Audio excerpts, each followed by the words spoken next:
Jika kalian penggemar anime, terutama anime-anime yang syarat akan pesan moral seperti misalnya Naruto, Attack on Titan, dan Doraemon, pastinya sudah sedikit banyak cukup paham dengan apa yang saya sampaikan ini. Karena di dalam anime-anime tersebut, kalian pasti sudah sangat familiar dengan permainan sudut pandang setiap karakter-karakter yang terjadi di dalam anime-anime tersebut.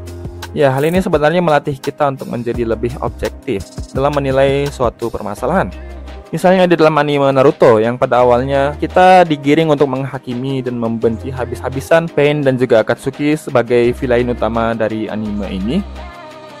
Namun dengan berjalannya episode dan dengan berjalannya waktu, kita menjadi lebih memahami mereka setelah melihat latar belakang keras yang mereka lalui sejak mereka masih kecil, sehingga seolah-olah kita sedikit berempati dan mengambil kesimpulan bahwa ya mereka cukup wajar mengambil langkah ataupun mengambil jalan yang mereka lalui saat ini.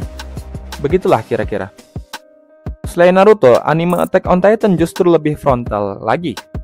Serial ini memberikan kita sebuah kesimpulan bahwa semua kebencian di dunia ini terjadi hanya karena banyak orang yang membenci satu sama lain hanya karena dia tidak mengenal lebih jauh pada orang ataupun kaum yang dibencinya tersebut.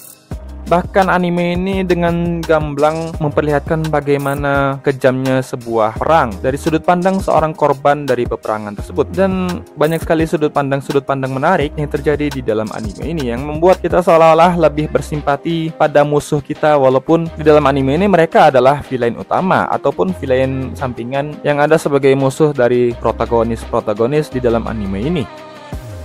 Lalu anime Doraemon bahkan lebih luas lagi. Sang author cukup jenius membawa kita ke dalam sebuah alam semesta yang sangat luas ini dari sudut pandang yang cukup unik dan cukup mengagetkan, karena kita seolah merasakan bagaimana sedihan menjadi seorang anak gajah yang diburu oleh seorang pemburu liar.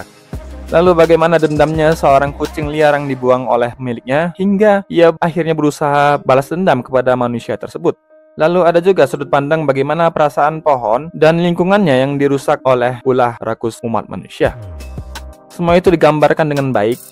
Hingga fun fact-nya, karena pesan dari Doraemon ini melekat sangat kuat di pikiran saya pun di kehidupan nyata alias di real life merasa terpengaruh sehingga sampai tidak tega untuk membunuh seekor nyamuk yang menggigit, karena saya tahu bahwa nyamuk itu adalah nyamuk betina yang ditunggu pulangannya oleh para calon-calon bayi-bayinya di sarang mereka.